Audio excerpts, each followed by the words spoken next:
നമസ്കാരം. സ്പോട്ട് ലൈവിലേക്ക് സ്വാഗതം.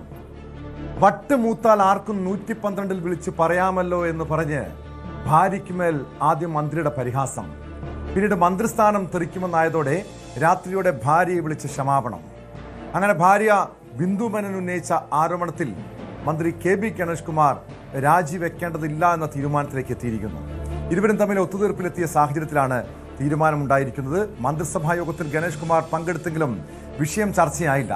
വിവാദത്തിൽ രാജിക്ക് വഴിതെളിഞ്ഞിരുന്നുവെങ്കിലും തന്നോട് മാപ്പ് പറഞ്ഞെന്ന വിവാദവുമായി മുന്നോട്ട് പോകാൻ താല്പര്യമില്ലെന്നും അറിയിച്ച് ബിന്ദു മേനോൻ രംഗത്ത് വന്നതാണ് വഴിത്തിരിവായത്. ഞാൻ അങ്ങനെ ഒരു റിവെഞ്ച് എടുത്ത് മുന്നോട്ട് പോകാൻ ആഗ്രഹിക്കുന്നില്ല. ബിക്കോസ് എനിക്ക് it's very easy to say that okay എനിക്ക് ഇനി ഒന്നും വേണ്ട, ഞാൻ കേസുമായിട്ട് പോവാണ് മുന്നോട്ട് എന്ന് പറഞ്ഞു കഴിഞ്ഞാൽ എനിക്കൊരു ഞാൻ എല്ലാം വിട്ട് എന്റെ ഭർത്താവിന്റെ കൂടെ വന്നത് പലതവണയും എനിക്ക് വേണമെങ്കിൽ പോവായിരുന്നു. പക്ഷെ ഞാൻ അതൊന്നും ചെയ്യാതിരുന്നതിന്റെ റീസൺ എനിക്ക് എന്റെ ഹസ്ബൻഡിനെ അത്ര ഇഷ്ടപ്പെടുന്നത് കൊണ്ടാണ്. അതുകൊണ്ട് തന്നെയാണ് ആ ഒരു ഫോൺ കോളിന് വേണ്ടി വെയിറ്റ് ചെയ്തിട്ട് ഞാനൊരു പ്രശ്നമൊന്നും ഉണ്ടാക്കാതിരുന്നത്. എന്നാൽ ഗണേഷിനെതിരായ ആ നീക്കത്തിൽ നിന്ന് പ്രതിപക്ഷം പിന്നോട്ടില്ല. ഒത്തുതീർപ്പ് നടത്തി മന്ത്രിസഭാംഗമായി തുടരാനാകില്ലെന്നാണ് പ്രതിപക്ഷ നിലപാട്. ഗണേഷിനെതിരെ കൂടുതൽ പ്രതിഷേധത്തിന് പ്രതിപക്ഷം തയ്യാറെടുക്കുകയാണ്. വിവരങ്ങളുമായി തിരുവനന്തപുരത്ത് നിന്ന് BV അരുൺ ചേരുന്നുണ്ട്. അരുൺ, ഇത് മന്ത്രി ഗണേഷ് കുമാറിനെ മാത്രമല്ല ഈ ലൈംഗിക ആരോപണം പ്രതിരോധത്തിലാക്കിയത് സർക്കാരിനെ ഒന്നടങ്കമാണ്, ഇടതുപക്ഷത്തെ ഒന്നടങ്കമാണ്. പ്രത്യേകിച്ചും രാഹുൽ മാങ്കൂട്ടത്തിലിനെ പോലെ കോൺഗ്രസിലെ UDF-ലെ ഒരു യുവ നേതാവിനെ MLA-ക്കെതിരായിട്ടുള്ള ലൈംഗിക ആരോപണം വലിയ രീതിയിൽ ഒരു രാഷ്ട്രീയ വിഷയമാക്കുകയും രാഷ്ട്രീയപരമായി കോൺഗ്രസിനെതിരെ UDF-നെതിരെ ഒരു വിവാദ വിഷയമാക്കുകയും ചെയ്ത ഇടതുമുന്നണിക്ക് പ്രത്യേകിച്ചും തെരഞ്ഞെടുപ്പ് അടുത്ത സാഹചര്യത്തിൽ ഇത്തരമൊരു വിവാദമുണ്ടായത്, ആരോപണമുണ്ടായത് വലിയ പ്രതിസന്ധി സൃഷ്ടിച്ചതാണ്. ഇപ്പോൾ ഈ പ്രശ്നം ഭാര്യയുമായി ഒത്തുതീർപ്പായത് ഇടതുമുന്നണിയെ സംബന്ധിച്ചൊരു ആശ്വാസകരം തന്നെയാണ്. പക്ഷേ പ്രതിപക്ഷം സമരത്തിൽ നിന്നും പ്രതിഷേധത്തിൽ നിന്നും പിന്നോട്ടില്ല എന്ന് വ്യക്തമാക്കിയിരിക്കുന്നു. ഈ വിവാദം ഇതോടെ കെട്ടടങ്ങിയെന്ന് കരുതാൻ കഴിയുമോ, അതോ പ്രതിപക്ഷം സമരവുമായി പ്രതിഷേധവുമായി രംഗത്തെത്തുന്നതോടെ എന്ത് പ്രതീക്ഷിക്കാം?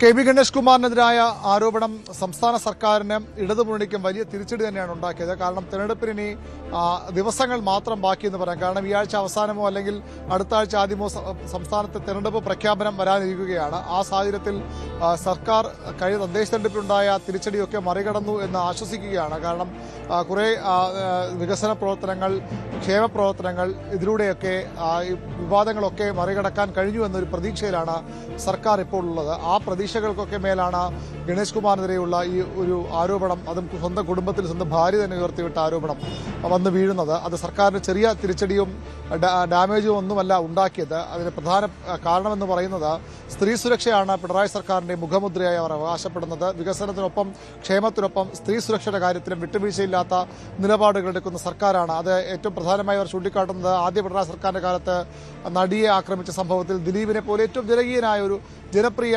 നടനെയാണ് സർക്കാർ ആ കേസിൽ പ്രതിയേർത്ത് ജയിലിലടച്ചു. പിന്നീട് അയാളെ വെറുതെ വിട്ടു എന്നുള്ളതൊക്കെ അതിൻ്റെ മറ്റൊരു വശമാണ്. പക്ഷേ ആ നിലപാട് ഇപ്പോഴും ആവർത്തിക്കുന്നു. ഇപ്പോഴും സർക്കാരിൻ്റെ പല പ്രചരണ വീഡിയോകളിലുമൊക്കെ എത്തുന്നത് അതിജീവിതയാണ്. അതിജീവിതമാരെ എന്നും ചേർത്ത് നിർത്തുന്ന സർക്കാർ പറയുമ്പോൾ പ്രതിപക്ഷത്തിൻ്റെ ഒരു ചോദ്യത്തിന് മുന്നിൽ സർക്കാരിന് അക്ഷരാർത്ഥത്തിൽ ഉത്തരം മുട്ടിപ്പോയി. ചോദ്യം എന്ന് പറയുന്നത് എന്താണ് ഒരു മന്ത്രിയുടെ വീട്ടിൽ മന്ത്രിയുടെ ഭാര്യയ്ക്ക് പോലും സുരക്ഷയില്ലാത്ത നാടാണോ കേരളം? അങ്ങനെയെങ്കിൽ എങ്ങനെയാണ് സ്ത്രീ സുരക്ഷ ഇവിടെ ഉറപ്പാക്കുന്ന ചോദ്യമാണ് പ്രതിപക്ഷം സർക്കാരിന് മുന്നിൽ വച്ചത്. അതാണ് സർക്കാരിനെ ഏറ്റവും അധികം ആശങ്കയിലാക്കിയത്. KB ഗണേഷ് കുമാർ രാജിവെക്കുന്നത് കൊണ്ട് വലിയ പ്രശ്നം സർക്കാർ ഉണ്ടാകാൻ പോകുന്നില്ല. പക്ഷേ രാജിവെച്ച ശേഷം പത്തനാപുരത്ത് ആരെ മത്സരിപ്പിക്കും? പത്തനാപുരം ഇടതുമുന്നണിക്ക് ഇപ്പോൾ ജയിച്ചു വരാവുന്ന ഒരു മണ്ഡലമാണ്. ഗണേഷ് കുമാറിന്റെ സ്വാധീനം കൊണ്ട് തന്നെയാണ്. ഒരുപക്ഷെ ഇനിയും ഗണേഷ് കുമാർ അവിടെ വലിയ ഭൂരിപക്ഷത്തിൽ അദ്ദേഹം അവകാശപ്പെടുന്ന പോലെ ജയിച്ചു വന്നേക്കാം. എങ്കിൽ പോലും അങ്ങനെ ഒരു സാഹചര്യം രാജിവെച്ചാൽ അത് വലിയ തിരിച്ചടിയായി മാറിയേനെ. പക്ഷേ ഇപ്പോൾ ഗണേഷ് കുമാറിന്റെ ഭാര്യ തന്നെ തനിക്ക് പരാതിയില്ല, താൻ പരാതിയെ മുന്നോട്ട് പോകുന്നത് പറഞ്ഞുകൊണ്ടുകൂടി പ്രശ്നം ഒരു പരിധിവരെ അവസാനിച്ച CPM കണക്ക് കൂട്ടുന്നു, ഇടതുമുന്നണി കണക്ക് കൂട്ടുന്നു. ഇല്ലെങ്കിൽ സ്വാഭാവികമായും ഗണേഷ് കുമാർ രാജിവെക്കേണ്ടി വന്നേനെ. അത് പിന്നീട് കൂടുതൽ കുഴപ്പങ്ങളിലേക്ക് ഇടതുമുന്നണിയെ കൊണ്ട് ചെന്ന് എത്തിച്ചേനെ. അല്ല, പരാതി നിലനിൽക്കെ തന്നെ ഗണേഷ് കുമാർ രാജിവെക്കാതിരുന്നാലും അത് ഏറ്റവും വലിയ തിരിച്ചടിയായി മാറും. സ്ത്രീ സുരക്ഷ എന്നായി മുദ്രാവാക്യം ഉയർത്തി സർക്കാരിന് ഇനി സ്വാഭാവികമായി മുന്നോട്ട് പോകാൻ കഴിയാത്ത സാഹചര്യം ഉണ്ടാകും. ഓരോ ഇടങ്ങളിലും അത് പ്രതിപക്ഷം ചോദ്യം ചെയ്യുമെന്നും ഉറപ്പാണ്. ഏതായാലും ഇപ്പോൾ ആ പ്രശ്നം ആരിൽ അവസാനിച്ചിരിക്കുന്നു. ഗണേഷ് കുമാർ രാജിവെക്കേണ്ടി വരില്ല. മുഖ്യമന്ത്രിയെ കണ്ട് അദ്ദേഹം കാര്യങ്ങൾ ബോധിപ്പിച്ചിട്ടുണ്ട്. തീർച്ചയായും അതെങ്ങനെയാണ് ആ പ്രശ്നത്തിന് ഒരു പരിഹാരം ഉണ്ടായത്? കാരണം ഇന്നലെ വരെയും വളരെ പ്രകോപനപരമായിട്ടാണ് ഭാര്യയ്ക്കെതിരെ ഗണേഷ് കുമാർ പ്രതികരിച്ചതെങ്കിൽ പിന്നീട് ഇന്നലെ രാത്രിയോടെ കാര്യങ്ങൾ മാറി മറിയുന്നു. കാരണം മുഖ്യമന്ത്രിയും ഗണേഷ് കുമാറിനെ ഇന്നലെ വിളിപ്പിച്ചു എന്ന് മനസ്സിലാക്കുന്നു. രാവിലെയോടെ ഗണേഷ് കുമാർ രാജിവെക്കുമെന്ന രീതിയിലുള്ള അഭ്യൂഹങ്ങൾ വരെയും പരന്നതാണ്. അതിനുശേഷം എങ്ങനെയാണ് ഈ ഒരു ഒത്തുതീർപ്പിലേക്ക് കാര്യങ്ങൾ എത്തിയത്? കാരണം വെറൊരു മാപ്പ് പറഞ്ഞുകൊണ്ട് മാത്രം പ്രശ്നം എങ്ങനെയാണ് അവസാനിച്ചത്? അതിനപ്പുറം മറ്റാരുടെങ്കിലും ഭാഗത്തുനിന്നുള്ള ഇടപെടലുകൾ ഈ വിഷയത്തിൽ ഉണ്ടായിട്ടുണ്ടോ?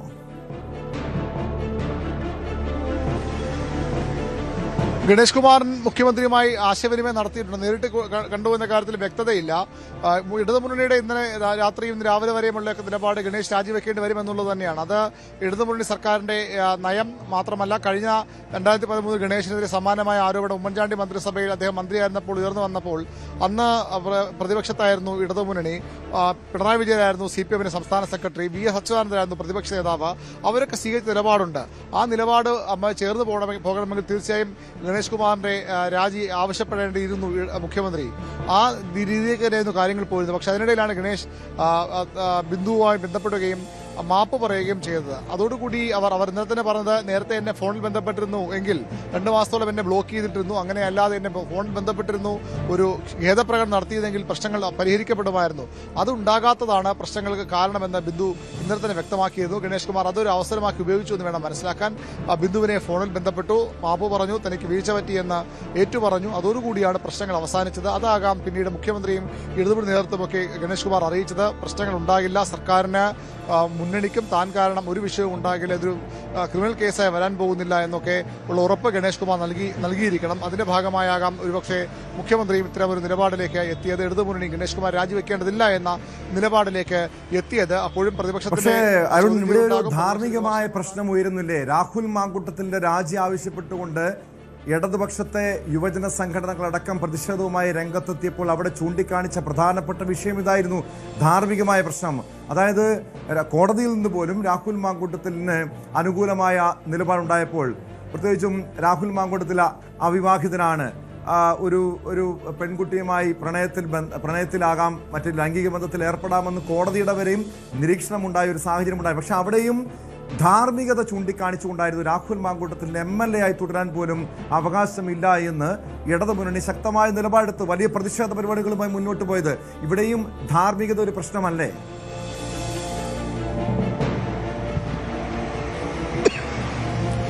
രാഹുൽ മാങ്കൂട്ടത്തിന്റെ വിഷയമായി ഇത് ആ രീതിയിൽ നമുക്ക് ചേർത്ത് പറയാൻ കഴിയുമോ എന്ന് സംശയമുണ്ട്. കാരണം അത് കൃത്യമായ ബലാത്സംഗ പരാതികളാണ്. ഗണേഷ് കുമാറിന്റെ അത്തരമൊരു പരാതി ഉയർന്നു വന്നിട്ടുണ്ട്. ഒരു ഗാർഹിക പീഡനം എന്നൊക്കെ വേണമെങ്കിൽ പറയാവുന്ന ഒരു കുറ്റമാണ്. മാത്രമല്ല അവിടെ ഇദ്ദേഹത്തിന്റെ ഭാര്യ തന്നെ മന്ത്രിയുടെ പേഴ്സണൽ സ്റ്റാഫ് കയ്യേറ്റം ചെയ്തു എന്നൊക്കെ പറഞ്ഞിട്ടുണ്ട്. അത്തരത്തിലൊരു ക്രിമിനൽ കുറ്റം അവിടെ നടന്നിട്ടുണ്ട്. പക്ഷേ രാഹുൽ മാങ്കൂട്ടത്തുമായി ചേർത്ത് വായിക്കാൻ കഴിയില്ല. പക്ഷെ അതല്ല ഏറ്റവും പ്രധാനപ്പെട്ട വിഷയം ഉള്ളത്. ഇത്തരത്തിലൊരു ആരോപണം മന്ത്രിക്കെതിരെ വരുമ്പോൾ സ്വാഭാവികമായി 2013 സ്വീകരിച്ച നിലപാട് എന്തുകൊണ്ട് ഇടതുമുന്നണി ഇപ്പോൾ സ്വീകരിക്കുന്നില്ല എന്ന ചോദ്യം അവിടെ ധാർമ്മികതയുടെ വിഷയമുണ്ട്. ഇപ്പോൾ ഈ മന്ത്രി ഗണേഷ് കുമാർ ഈ വിഷയത്തിൽ പ്രതികരിക്കുകയാണ്. അദ്ദേഹം പറയുന്നത്, മന്ത്രിസഭയ്ക്ക് കുറച്ച് ദിവസം കൂടി മാത്രമേ ഉള്ളൂ, ഞാൻ രാജിവെക്കുമെന്ന് ആരും കരുതണ്ട. മാധ്യമപ്രവർത്തകരോട് ഞാൻ നല്ല രീതിയിലാണ് പെരുമാറിയത്, എന്നാൽ എന്നോട് തിരിച്ചങ്ങനെയല്ല.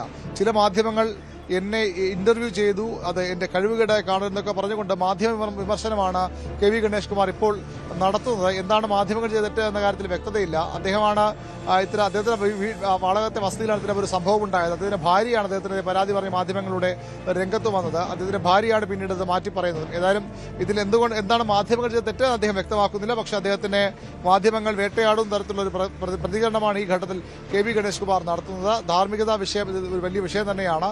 ഒരു മന്ത്രി എന്തുകൊണ്ട് ഇപ്പോഴും ഇത്തരം കാര്യങ്ങളിൽ തെറ്റായ നിലപാടെടുക്കുന്നു? എന്തുകൊണ്ട് KV ഗണേഷ് കുമാർ നിരന്തരം ഇത്തരം വിഷയങ്ങളിൽ പെടുന്നു? KV ഗണേഷ് കുമാർ എന്ന മന്ത്രിയെ ആരും ചോദ്യം ചെയ്യാറില്ല. അദ്ദേഹം വളരെ മികച്ച മന്ത്രി എന്ന പേര് കേട്ടയാളാണ്. UDF സർക്കാരിന്റെ കാലത്താകട്ടെ ഇപ്പോഴാകട്ടെ. KSRTC ആന്റണി രാജു മന്ത്രിയായിരിക്കുമ്പോൾ അങ്ങേയറ്റം തകർച്ചയിലേക്ക് പോയൊരു പൊതുമേഖലാ സ്ഥാപനമാണ്. അവിടെ നിന്നാണ് KV ഗണേഷ് കുമാർ അതിനെ തിരിച്ചുപിടിച്ചത്. ജീവനക്കാർ കൃത്യമായ ശമ്പളം നൽകുന്നു, KSR സർവീസുകൾ പലതും ലാഭത്തിലാകുന്നു, പ്രതീക്ഷിച്ചതിലും വലിയ വരുമാനം പലപ്പോഴും KSRTCക്ക് ഉണ്ടാകുന്നു. പക്ഷേ അതിനൊക്കെ അപ്പുറത്തേക്ക് വ്യക്തി ജീവിതത്തിൽ എന്നും KV ഗണേഷ് കുമാർ ഇത്തരം പ്രശ്നങ്ങൾ ഉണ്ടാക്കിയിട്ടുള്ള ആൾ തന്നെയാണ്. അത് UDF-നൊപ്പമായിരിക്കുമ്പോഴും ഇവിടെ LDF-നൊപ്പമാകുമ്പോഴും അത് തന്നെയാണ് അവസ്ഥ. അതുകൊണ്ട് തന്നെയാണ് KV ഗണേഷ് കുമാർ ഈ രണ്ടാം പിണറായി മന്ത്രിസഭയിൽ ആദ്യം മന്ത്രിയാകേണ്ട ആളായിരുന്നു. ആദ്യത്തെ അദ്ദേഹത്തിനാണ് CPM ആദ്യം ആലോചിച്ചത്. പക്ഷേ അന്ന് കുടുംബത്തിൽ ചില പ്രശ്നങ്ങളുണ്ട്. അദ്ദേഹത്തിന്റെ സഹോദരങ്ങൾ തന്നെ മന്ത്രിസ്ഥാനം കൊടുക്കുന്ന ആവശ്യവുമായി മുന്നണി നേതൃത്വത്തെ സമീപിച്ചു. അതുകൊണ്ടാണ് ആദ്യഘട്ടത്തിൽ അദ്ദേഹത്തിന് മന്ത്രിസ്ഥാനം ലഭിക്കാതെ പോയത്. 2.5 വർഷത്തിന് ശേഷം മന്ത്രിസ്ഥാനം കൊടുക്കാൻ ശ്രമിക്കുമ്പോഴും അത്തരം ചില എതിർപ്പുകളുണ്ട്. പക്ഷേ മുഖ്യമന്ത്രി പിണറായി വിജയൻ പറഞ്ഞത് ഒരു വാഗ്ദാനം കെ ബി ഗണേഷ് കുമാറിനും പാർട്ടിക്കും ഇടതുകൂടി നൽകിയതാണ്, അതിൽ പിന്നോട്ട് പോകാൻ കഴിയില്ലെന്ന് പറഞ്ഞുകൊണ്ടാണ് ഗണേഷ് കുമാറിന് മന്ത്രിസ്ഥാനം നൽകിയത്.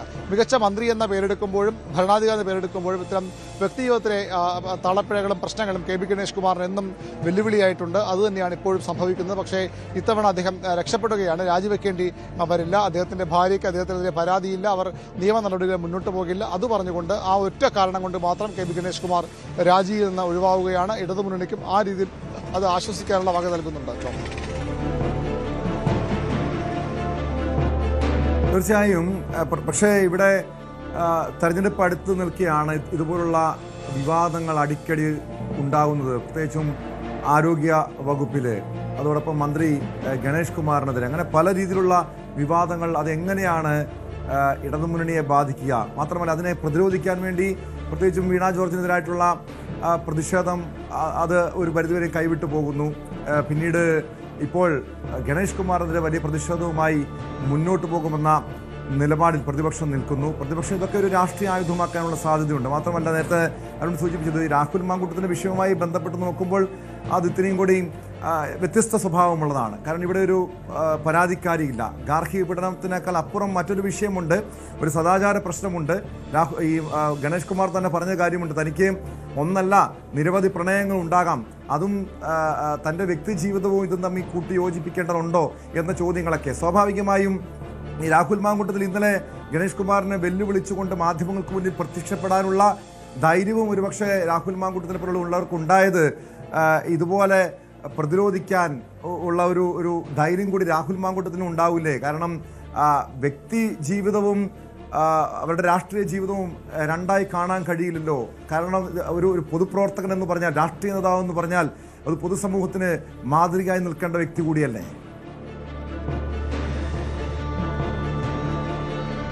തീർച്ചയായിട്ടും കെ ബി ഗണേഷ് കുമാറിന്റെ കാര്യത്തിൽ വ്യക്തിപരമായ പ്രശ്നങ്ങൾ വലിയ പ്രശ്നം തന്നെയാണ്. അത് തീർത്തും ചെറിയൊരു വിഷയമായി കാണാൻ കഴിയുന്ന ഒന്നുമല്ല. അദ്ദേഹത്തിനെതിരെ കേസില്ല എന്നത് മാത്രമാണ് ഒരു നേട്ടമായി അല്ലെങ്കിൽ ഒരു അനുകൂല ഘടകമായി കെ ബി ഗണേഷ് കുമാറിനും ഇടതുമുന്നണിക്കും എടുത്തു പറയാൻ കഴിയും. പക്ഷേ അതിനപ്പുറത്തേക്ക് അവിടെ ഒരു ക്രൈം തന്നെ സംഭവിച്ചിട്ടുണ്ട്. ആ സ്ത്രീയെ പൂട്ടിയിടാൻ ശ്രമിച്ചു, അവരെ കയ്യേറ്റം ചെയ്തിട്ടുണ്ട്. അവർക്ക് പരാതിയില്ല എന്നതുകൊണ്ട് മാത്രം അവിടെ കുറ്റമില്ലാതാകുന്നില്ല. അവിടെയാണ് CPM ഒരു ഇരട്ടത്താപ്പ് നിലപാട് സ്വീകരിക്കുന്നതെന്ന് പറയേണ്ടി വരുന്നത്. അവിടെയാണ് CPM മറുപടി പറയേണ്ടി വരുന്നതും.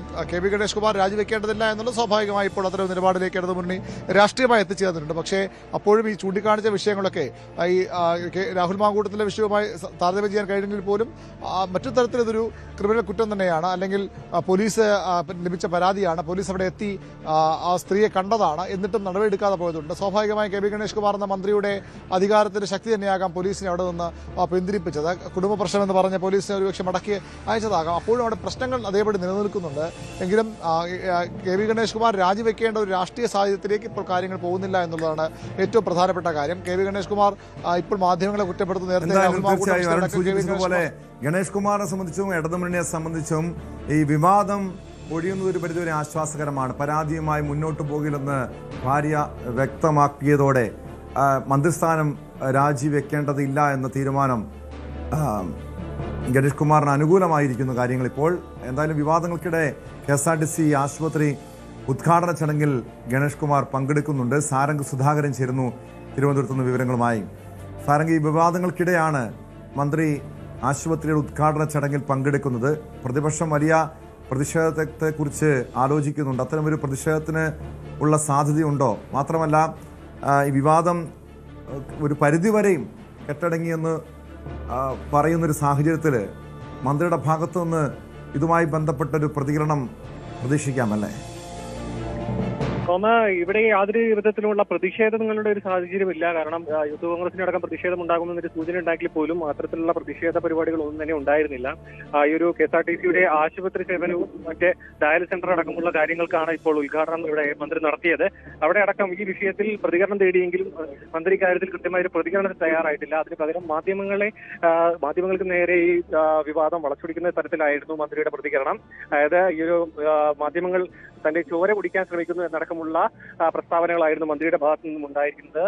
മാത്രമല്ല ഇന്റർവ്യൂകളും മറ്റും നൽകിയത് തന്റെ കഴിവുകേടായി കാണരുതെന്നും തന്നെ ആക്രമിക്കാനുള്ള ശ്രമമാണ് നടക്കുന്നതെന്നടക്കമുള്ള പ്രതികരണങ്ങളായിരുന്നു മന്ത്രിയുടെ ഭാഗത്തു നിന്നുണ്ടായിരിക്കുന്നത്. പ്രതിഷേധങ്ങൾ ഇല്ലായിരുന്നുവെങ്കിൽ പോലും മന്ത്രി ഇതിൽ പരോക്ഷമായി മാധ്യമങ്ങളെ വിമർശിക്കുന്ന ഒരു സാഹചര്യമാണ് ഇവിടെ നിലനിൽക്കുന്നത്. മാത്രമല്ല ഇതിൽ അതായത് മുന്നോട്ടുള്ള പല പരിപാടികളിലും പല പ്രഖ്യാപനങ്ങളും അടക്കം, അതായത് ബിസിനസ് ക്ലാസ് അടക്കമുള്ള ബസ്സുകളുടെ ഉദ്ഘാടനത്തിന്റെ അടക്കം കാര്യങ്ങൾ ഇവിടെ മന്ത്രി വ്യക്തമാക്കിയതിനെ തുടർന്ന് അതുമായി ബന്ധപ്പെട്ട ജീവനക്കാരുടെ പല ആനുകൂല്യങ്ങളും അടക്കമുള്ള പ്രഖ്യാപനങ്ങളടക്കം നടത്തിക്കൊണ്ടാണ് മന്ത്രി ഇവിടുന്ന് മടങ്ങിപ്പോകാൻ ആരംഭിക്കുന്നത്. ഇതിലൊരു കൃത്യമായൊരു മറുപടി മന്ത്രിയുടെ ഭാഗത്ത് നിന്ന് ഇതുവരെയും ഉണ്ടായിട്ടില്ല.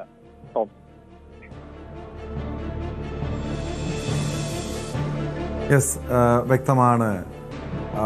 മന്ത്രി കെ ബി ഗണേഷ് കുമാർ KSRTCയുടെ ഒരു ചടങ്ങിൽ ഇപ്പോൾ പങ്കെടുക്കുകയാണ്. മറ്റു പ്രതിഷേധങ്ങളൊന്നുമില്ല. ഗണേഷ് കുമാർ സംബന്ധിച്ച് ആശ്വാസകരമാണ്. എന്തായാലും രാജിവെക്കേണ്ടതില്ല എന്ന മുഖ്യമന്ത്രിയുടെ തീരുമാനം. മറ്റൊരു പ്രധാനപ്പെട്ട വാർത്തയിലേക്കാണ് സ്പോട്ട് ലൈവിന് പോകുന്നത്. ഹോർമുസ് കടലിടുക്ക് വഴിയുള്ള ചരക്ക് ഗതാഗതം നിലച്ചതോടെ വിവിധ ഏഷ്യൻ രാജ്യങ്ങൾ കടുത്ത ഊർജ്ജ പ്രതിസന്ധിയിൽ. പാകിസ്ഥാനും ഫിലിപ്പീൻസും സർക്കാർ ഓഫീസുകളുടെ പ്രവൃത്തി ദിനങ്ങളുടെ എണ്ണം കുറച്ചു. പെട്രോൾ ഡീസൽ വില വർധനവ് നിയന്ത്രിക്കാൻ ദക്ഷിണ കൊറിയയും തായ്വാനും അടിയന്തര നടപടികൾ സ്വീകരിച്ചിട്ടുണ്ട്. പല രാജ്യങ്ങളിലും വിദ്യാഭ്യാസ സ്ഥാപനങ്ങൾക്ക് അവധി പ്രഖ്യാപിച്ചു. എന്നാൽ ഹോർമുസ് കടലിടുക്ക് വഴിയുള്ള ചരക്ക് ഗതാഗതം പുനഃസ്ഥാപിക്കാനായിട്ടില്ല. IRGC ഭീഷണി തുടർന്നാൽ സർവനാശം വരുത്തുമെന്ന് ട്രംപ് വ്യക്തമാക്കി. സാഹചര്യം ഉപയോഗപ്പെടുത്തി റഷ്യൻ എണ്ണ വിറ്റഴിക്കാൻ കരുക്കൾ നീക്കുകയാണ് പ്രസിഡന്റ് വ്ളാഡിമിർ പുടിൻ. വിവരങ്ങളുമായി അജയ് സുധാബിജു ചേരുന്നു ന്യൂസ് ഡെസ്കിൽ നിന്ന്. അജയ്, ഇത് നമ്മൾ തുടക്കം മുതൽ തന്നെ ആശങ്കപ്പെട്ടൊരു കാര്യമായിരുന്നു. പ്രത്യേകിച്ചും ഈ യുദ്ധസമാനമായ സാഹചര്യം അത് പശ്ചിമേഷ്യൻ രാജ്യങ്ങളെ മാത്രമല്ല, ആഗോളതലത്തിൽ പല രീതിയിലുള്ള പ്രതിസന്ധി ഉണ്ടാക്കാം. സാമ്പത്തിക പ്രതിസന്ധി, ഊർജ പ്രതിസന്ധി, മറ്റ് വിലക്കയറ്റം, ഓഹരി വിപണിയുടെ തകർച്ച, അങ്ങനെ പല പ്രശ്നങ്ങളും അതിൻ്റെ സൂചനകൾ കണ്ടുവരുന്നു. പല ഏഷ്യൻ രാജ്യങ്ങളിലും അത് പ്രതിഫലിക്കുന്നുണ്ട്. ഇത് ഏതൊക്കെ രാജ്യങ്ങളെയാണ് ഇപ്പോൾ ഈ ഊർജ പ്രതിസന്ധി കൂടുതലായി ബാധിച്ചിരിക്കുന്നത്? എങ്ങനെയാണ് അതിനെ പ്രതിരോധിക്കാൻ വേണ്ടിയുള്ള നടപടികൾ ഓരോ രാജ്യങ്ങളും സ്വീകരിക്കുന്നത്? ടോം, ഇക്കാര്യത്തിൽ ഏറ്റവും കൂടുതൽ ബാധിക്കപ്പെട്ടിരിക്കുന്നത് ഏഷ്യൻ രാജ്യങ്ങളാണ്. കാര്യം ഈ പശ്ചിമേഷ്യൻ രാജ്യങ്ങൾ പ്രധാനമായിട്ടും ഗൾഫ് മേഖലയിൽ നിന്നും ഏറ്റവും കൂടുതൽ ക്രൂഡ് ഓയിൽ ഇറക്കുമതി ചെയ്തിരുന്നത് ഏഷ്യൻ രാജ്യങ്ങളാണ്. അതിൽ തന്നെ പല രാജ്യങ്ങളിലും ഇപ്പോൾ തന്നെ പ്രശ്നങ്ങൾ കണ്ടു തുടങ്ങിയിട്ടുണ്ട്. ഏറ്റവും കൂടുതൽ നടപടി സ്വീകരിച്ചതും ഏറ്റവും കൂടുതൽ പ്രശ്നങ്ങൾ ഇപ്പോൾ നിലവിൽ പ്രതിഫലിച്ചതും പാകിസ്ഥാനിലാണ്.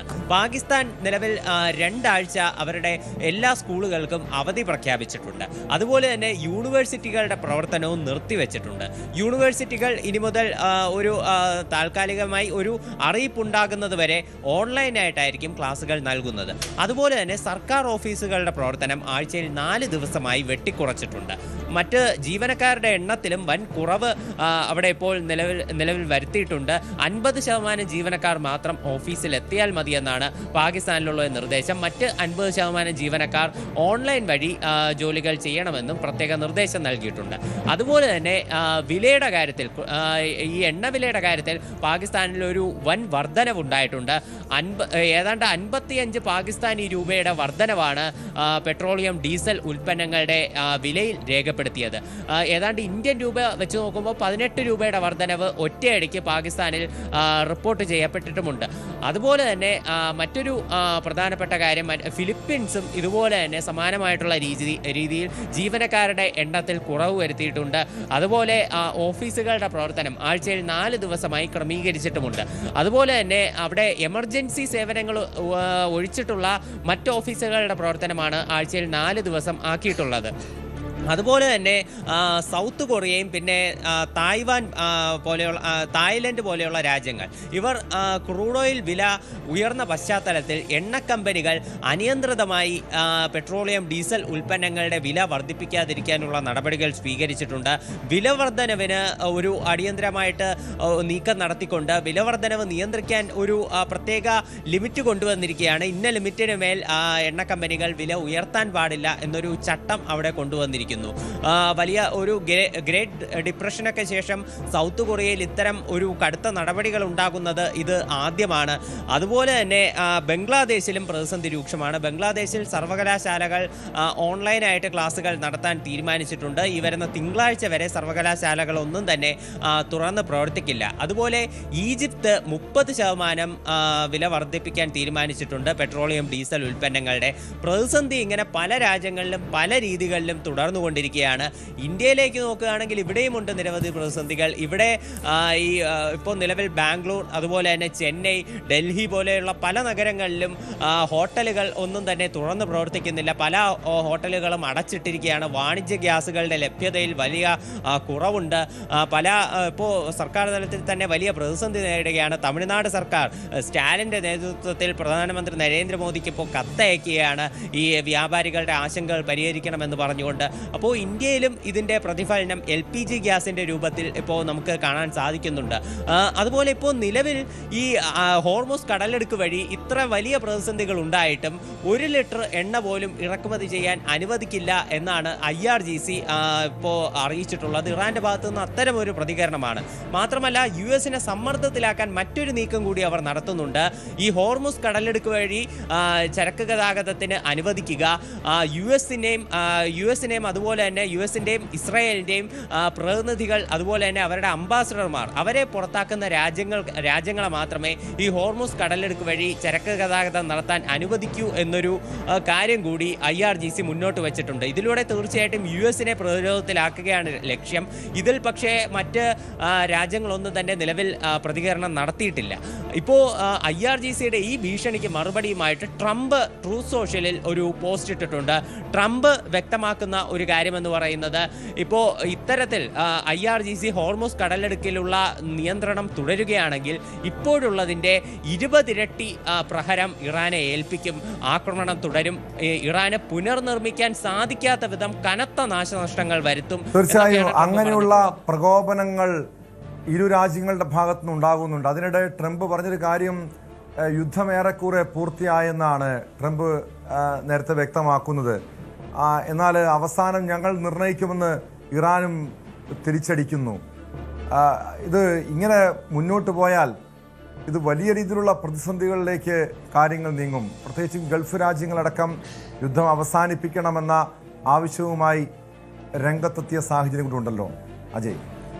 അതെ, ഇപ്പോൾ ഈ ഒരു കാര്യത്തിൽ ട്രംപിൻ്റെ ഒരു പ്രതികരണം എന്ന് പറയുന്നത്, ആദ്യം ഒരു അന്താരാഷ്ട്ര മാധ്യമത്തിന് നൽകിയ അഭിമുഖത്തിലായിരുന്നു ട്രംപ് ഇത്തരമൊരു പ്രതികരണം നടത്തിയത്.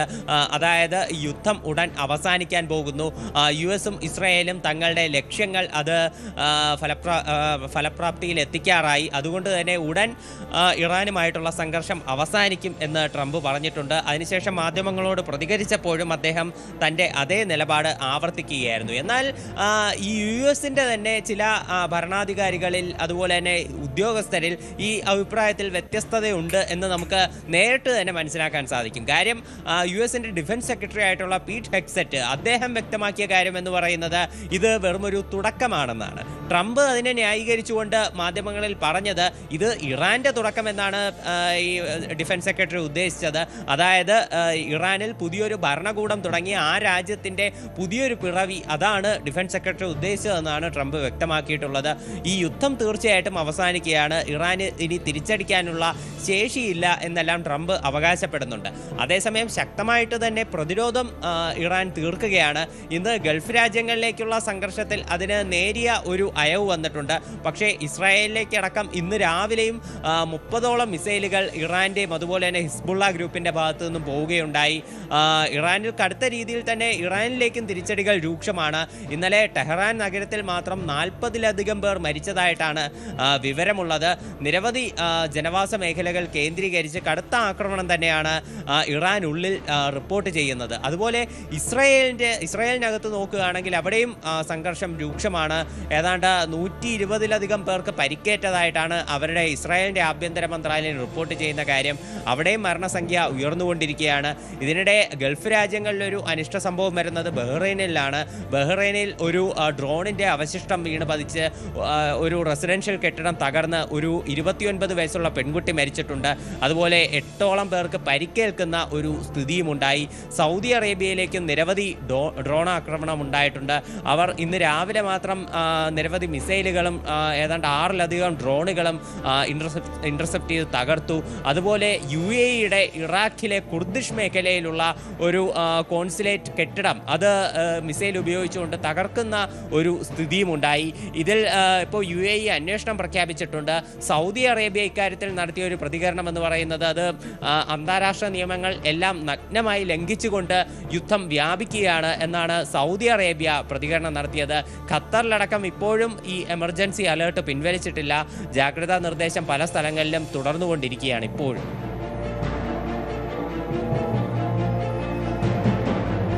വ്യക്തമാണ്. അജയ് സുധാ ബിജുവാണ് വിവരങ്ങൾ നൽകിയത്. യുദ്ധത്തിൻ്റെ കെടുതികൾ ഓരോ ദിവസവും ഓരോ രാജ്യങ്ങളിലേക്കും ബാധിക്കുന്നു. അത് പശ്ചിമേഷ്യൻ രാജ്യങ്ങളെ മാത്രമല്ല, മറ്റ് ഏഷ്യൻ രാജ്യങ്ങളിലും വലിയ രീതിയിലുള്ള സാമ്പത്തിക പ്രതിസന്ധി, ഊർജ്ജ പ്രതിസന്ധി ഉൾപ്പെടെ ഉണ്ടാകുന്നുണ്ട്. അതിനിടെ യുദ്ധം പൂർത്തിയായി എന്ന രീതിയിലുള്ള പ്രസ്താവന ട്രംപിൻ്റെ ഭാഗത്തുനിന്നുണ്ടാകുമ്പോൾ ഇതിൻ്റെ അന്ത്യം കുറിക്കുന്നത് തങ്ങളാകുമെന്ന രീതിയിലുള്ള തിരിച്ചടിയാണ് ഇറാൻ നൽകുന്നത്. തിരുവനന്തപുരം സംസ്ഥാന സർക്കാരിൻ്റെ അപ്പീൽ ഹൈക്കോടതി ഫയൽ സ്വീകരിച്ചു. നടൻ ദിലീപ് ഉൾപ്പെടെയുള്ള പ്രതികൾക്ക് കോടതി നോട്ടീസ് അയച്ചു. ഹൈക്കോടതി ഡിവിഷൻ ബെഞ്ചിലാണ് നടപടി. കേസിലെ പ്രതിയായിരുന്ന ദിലീപ് ഉൾപ്പെടെയുള്ളവരെ വെറുതെ വിട്ട എറണാകുളം പ്രിൻസിപ്പൽ സെഷൻസ് കോടതിയുടെ വിധി റദ്ദാക്കണമെന്നും പൾസർ സുനി ഉൾപ്പെടെയുള്ള കുറ്റവാളികളുടെ ശിക്ഷ വർദ്ധിപ്പിക്കണമെന്നും ആവശ്യപ്പെട്ടാണ് പ്രോസിക്യൂഷൻ ഹൈക്കോടതിയെ സമീപിച്ചത്. വിചാരണ കോടതിയുടെ ഗുരുതര വീഴ്ചകൾ ചൂണ്ടിക്കാണിച്ചുള്ള 300 പേജുള്ള അപ്പീലിലാണ് ഹൈക്കോടതിയുടെ നിർണായക നീക്കം. കൊച്ചിയിൽ നിന്ന് ആജ്ഞ രവീന്ദ്രൻ ചേരുന്നു വിവരങ്ങളുമായി. ആജ്ഞ, കഴിഞ്ഞ ദിവസമാണ് സംസ്ഥാന സർക്കാർ വിചാരണ കോടതി വിധിക്കെതിരെ ഹൈക്കോടതിയെ സമീപിച്ചത്, ഹൈക്കോടതിയിൽ അപ്പീൽ നൽകിയത്. ഉടനടി തന്നെ കോടതിയുടെ ഭാഗത്തുനിന്ന് നടപടി ഉണ്ടായിരിക്കുന്നു. ദിലീപ് ഉൾപ്പെടെയുള്ള പ്രതികൾക്ക് നോട്ടീസ് അയച്ചിട്ടുണ്ട്. ഇനിയുള്ള തുടർ നടപടികൾ എന്തൊക്കെയായിരിക്കും?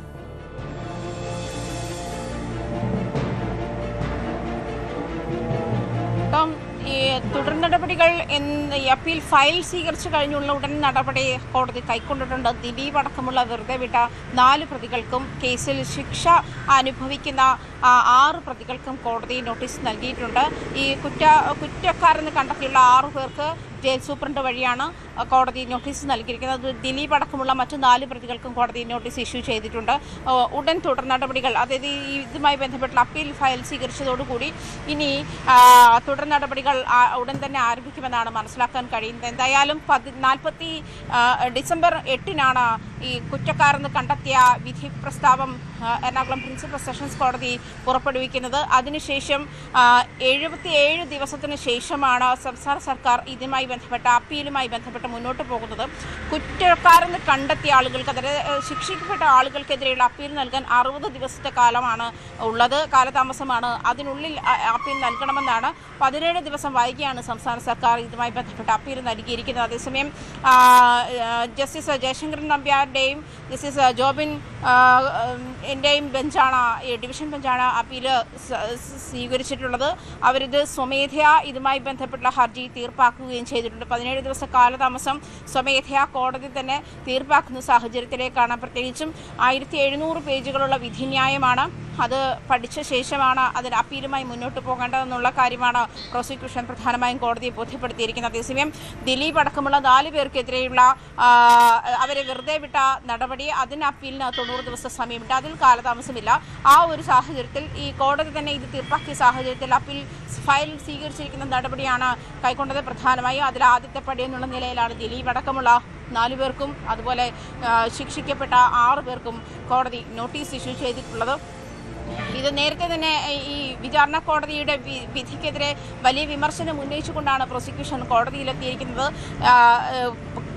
വസ്തുതകൾ, കാര്യഗൗരവമായ വസ്തുതകൾ കണക്കിലെടുക്കാതെയാണ് ഈ പ്രിൻസിപ്പൽ സെഷൻസ് കോടതിയുടെ വിധി എന്നാണ് ഈ പ്രോസിക്യൂഷൻ പ്രധാനമായിട്ടും ഹൈക്കോടതിയെ അറിയിച്ചിരിക്കുന്നത്. ഇത് ഡിജിറ്റൽ തെളിവുകൾ അടക്കമുള്ള കാര്യങ്ങൾ, അതായത് ദിലീപ് ഉൾപ്പെടെയുള്ള വെറുതെ വിട്ട പ്രതികൾക്ക് ഗൂഢാലോചനയുമായി ബന്ധപ്പെട്ട് തെളിയിക്കാൻ കഴിഞ്ഞിട്ടില്ല, അല്ലെങ്കിൽ ഗൂഢാലോചന നടത്തിയിട്ടുണ്ടെന്ന് പ്രോസിക്യൂഷൻ തെളിയിക്കാൻ കഴിഞ്ഞിട്ടില്ല എന്നായിരുന്നു പ്രധാനമായും വിചാരണ കോടതി ചൂണ്ടിക്കാട്ടിയ പ്രധാനപ്പെട്ട കാര്യം. അതായിരുന്നു അതിൽ ആണ് അപാകതയുണ്ട് എന്ന് പ്രോസിക്യൂഷൻ പ്രധാനമായും സംസ്ഥാന സർക്കാരിൻ്റെ ഭാഗത്തു നിന്നും ഹൈക്കോടതിയിൽ ചൂണ്ടിക്കാണിക്കുന്നത് അങ്ങനെയാണ്. ഡിജിറ്റൽ തെളിവുകളടക്കം സ്വീകരിക്കാതെ അല്ലെങ്കിൽ അത് പരിഗണിക്കാതെയാണ് വിചാരണ കോടതി ഈ നടപടിയുമായി മുന്നോട്ട് പോയത് എന്ന് തന്നെയാണ് പ്രധാനപ്പെട്ട കാര്യമായി ചൂണ്ടിക്കാണിക്കുന്നത്. അതേസമയം അന്വേഷണ ഉദ്യോഗസ്ഥൻ കോടതി നിരത്തിയിട്ടുള്ള കാര്യങ്ങൾ മുഖവിലേക്ക് എടുത്തിട്ടില്ല എന്ന് പ്രധാനമായും ഹർജിയിൽ ചൂണ്ടിക്കാട്ടുന്നുണ്ട്. എന്തായാലും നടിയെ ആക്രമിച്ച കേസുമായി ബന്ധപ്പെട്ട് 77 ദിവസത്തിന് ശേഷമാണ് സംസ്ഥാന സർക്കാർ അപ്പീലുമായി കോടതിയെ സമീപിക്കുന്നത്. അപ്പീല് ഫയൽ സ്വീകരിച്ചിരിക്കുന്ന നടപടിയാണ്. ഈ പ്രിൻസിപ്പൽ സെഷൻസ് കോടതി ജഡ്ജിനെതിരെ തന്നെ ആ സമയത്ത് വലിയ വിമർശനങ്ങളായിരുന്നു സോഷ്യൽ മീഡിയയിൽ അടക്കം ഉണ്ടായിരുന്നത് നമുക്കറിയാം. ആ വിധിന്യായത്തിനെതിരെയാണ്, അതായത് പ്രിൻസിപ്പൽ സെഷൻസ് കോടതി ജഡ്ജിന്റെ വിധി കാര്യങ്ങൾ പരിഗണിക്കാതെയാണ്, പ്രത്യേകിച്ചും ഒരു സ്ത്രീയെ അവരുടെ സ്വകാര്യതയെ മാനിക്കാതെ അവരെ ബഹുമാനിക്കാതെ അവരെ ആക്രമിച്ചാൽ അവരെ മാനഭംഗപ്പെടുത്തിയ ദൃശ്യങ്ങൾ ചിത്രീകരിക്കുന്ന ഒരു വലിയ ക്രിമിനൽ കുറ്റത്തിനുള്ള ശിക്ഷ ഇത്ര കുറഞ്ഞു പോയത് നമുക്കറിയാം. 20 വർഷത്തെ തടവാണ് പൾസർ സുനി അടക്കമുള്ള 6 പേർക്ക് നൽകിയിരിക്കുന്നത്. ഇത് 5-6 പ്രതികൾ ശിക്ഷ റദ്ദാക്കണമെന്ന് ആവശ്യപ്പെട്ട് കോടതിയെ സമീപിച്ചിരിക്കുന്ന മറ്റൊരു അപ്പീൽ കൂടിയുണ്ട്. അങ്ങനെ ഒരു സാഹചര്യത്തിൽ ഇത് സമൂഹത്തിന് നൽകുന്ന തെറ്റായ സന്ദേശമാണ്. അതായത് ആ കുറ്റകൃത്യത്തിന് നൽകാവുന്ന ഏറ്റവും പരമാവധി കുറഞ്ഞ ശിക്ഷയാണ് കോടതി ഈ 6 പേർക്ക് വിധിച്ചിരിക്കുന്നത്. 20 വർഷം കഠിന തടവ് എന്ന് പറയുന്നതിൽ ഏറ്റവും പരമാവധി കുറച്ച് കിട്ടാവുന്ന ശിക്ഷയാണ്. അത് ഒരു നല്ല മെസ്സേജ് അല്ല നൽകുന്നത്. മാത്രമല്ല, ഗൂഢാലോചന കുറ്റം തെളിയിക്കാൻ ഈ 4 പേർക്കെതിരെ വെറുതെ വിട്ട 7-ാം പ്രതി മുതൽ 10-ാം പ്രതി വരെ 15-ാം പ്രതി ശരത്ത് വരെയുള്ള ആളുകളുടെ ഗൂഢാലോചന കുറ്റം തെളിയിക്കാൻ കഴിഞ്ഞില്ല. അതിൽ ചാർലി തോമസ് ഉൾപ്പെടെ 7-ാം പ്രതി ചാർലി തോമസ്, ദിലീപ്, മേസ്തിരി സനിൽ, അതുപോലെ ശരത്ത്, ഇത്ര പേരാണ് ഈ 4 പ്രതികൾ. ഈ 4 പേരെയും വെറുതെ വിട്ട നടപടിയും ചോദ്യം ചെയ്ത് തന്നെയാണ് കോടതിയിൽ പ്രോസിക്യൂഷൻ എത്തിയിരിക്കുന്നത്. അതും ഈ ഗൂഢാലോചന തെളിയിക്കാനായില്ല, മുഖ്യ സൂത്രധാരൻ ദിലീപാണ് എന്നുള്ള കാര്യം വ്യക്തമായി നിൽക്കെ അത് കോടതിക്ക് അത് കണ്ടെത്താനായില്ല, തെളിവുകളില്ലാത്തത് കൊണ്ട് അത് തള്ളിക്കളഞ്ഞു എന്നുള്ള മാനദണ്ഡം സ്വീകാര്യമല്ല. അതല്ലെങ്കിൽ അതിനെ എന്തായാലും എല്ലാ പ്രതികൾക്കും കോടതി നോട്ടീസ് അയച്ചിട്ടുണ്ട്. അതിന് മറുപടി കൊടുക്കാനുള്ള സമയപരിധി കാണുമായിരിക്കുമല്ലോ.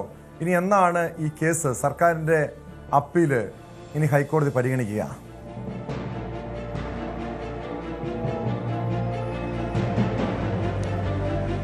ടോം, അതിന്റെ നടപടിക്രമങ്ങൾ പുരോഗമിക്കുന്നതേയുള്ളൂ. ടോം സൂചിപ്പിച്ചതുപോലെ തന്നെ ആദ്യത്തെ 6 പ്രതികൾക്ക്, അതായത് ശിക്ഷ വിധിക്കപ്പെട്ട് ജയിലിൽ കഴിയുന്ന 6 പ്രതികൾക്ക് ജയിൽ വാർഡൻ വഴിയാണ് ഇത് കോടതി നോട്ടീസ് ഇഷ്യൂ ചെയ്തിട്ടുള്ളത്.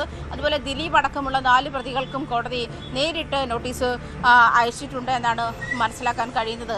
ഇനി നോട്ടീസ് കൈപ്പറ്റി അതിനുള്ള മറുപടിക്ക് ശേഷമായിരിക്കും മറ്റ് നടപടിക്രമങ്ങൾ. കോടതി എന്തായാലും ഇവരെ കേൾക്കാതെ പോകില്ല. കുറ്റവാളികളാണ് എന്ന് പറഞ്ഞവരെയും കോടതി കുറ്റക്കാരല്ല എന്ന് കണ്ടെത്തി വെറുതെ വിട്ടവരെയും കേൾക്കാതെ മുന്നോട്ട് പോകില്ല എന്നുള്ളതാണ്. അതിനുശേഷം ഈ അപ്പീലിൽ ഉള്ള തുടർ നടപടികൾ സ്വീകരിക്കുക എന്നാണ് മനസ്സിലാക്കാൻ കഴിയുന്നത്. എന്തായാലും സംസ്ഥാന സർക്കാർ നൽകിയിരിക്കുന്ന അപ്പീൽ ഫയലിൽ സ്വീകരിച്ചു എന്നുള്ളതാണ് പ്രധാനപ്പെട്ട നടപടി. പ്രത്യേകിച്ചും ഈ കാലതാമസം ചൂണ്ടിക്കാട്ടി 77 ദിവസം എന്ന് പറയുന്നത് ശിക്ഷിക്കപ്പെട്ട ആളുകൾക്ക് ഉള്ള നടപടിക്രമങ്ങളല്ല. 60 ദിവസത്തിനുള്ളിലാണ് കുറ്റക്കാരനെന്ന് കണ്ടെത്തി ശിക്ഷ വിധിച്ചാൽ അതിന് അപ്പീലിൽ പോകാനുള്ള കാലതാമസം എന്ന് പറയുന്നത് 60 ദിവസത്തെ കാലതാമസമാണ്. 77 ദിവസത്തിനുള്ളിലാണ് സംസ്ഥാന സർക്കാർ ഇതുമായി അപ്പീലുമായി മുന്നോട്ട് പോകുന്നത്. അതിൻ്റെ ഈ 17 ദിവസത്തെ കാലതാമസമാണ് ഇതുമായി ബന്ധപ്പെട്ട ഡിവിഷൻ ബെഞ്ച് സ്വമേധയാ അത് ഹർജി തീർപ്പാക്കുന്ന ഒരു സാഹചര്യത്തിലേക്ക് പോയത്. എന്തായാലും അപ്പീൽ ഫയൽ സ്വീകരിച്ചു എന്നുള്ളതാണ് ഏറ്റവും പ്രധാനപ്പെട്ട നടപടി.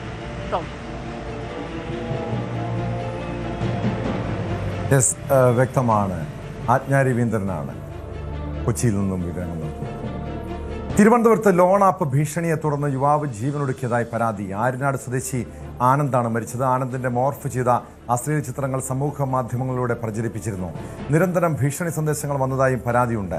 ആനന്ദിന്റെ മരണത്തിൽ ബ്ലേഡ് മാഫിയയ്ക്കും ആനന്ദ് ജോലി ചെയ്യുന്ന സ്ഥാപന ഉടമയ്ക്കും ഓൺലൈൻ ലോൺ ആപ്പ് സംഘത്തിനും പങ്കുണ്ടെന്ന് കുടുംബം ആരോപിക്കുന്നു.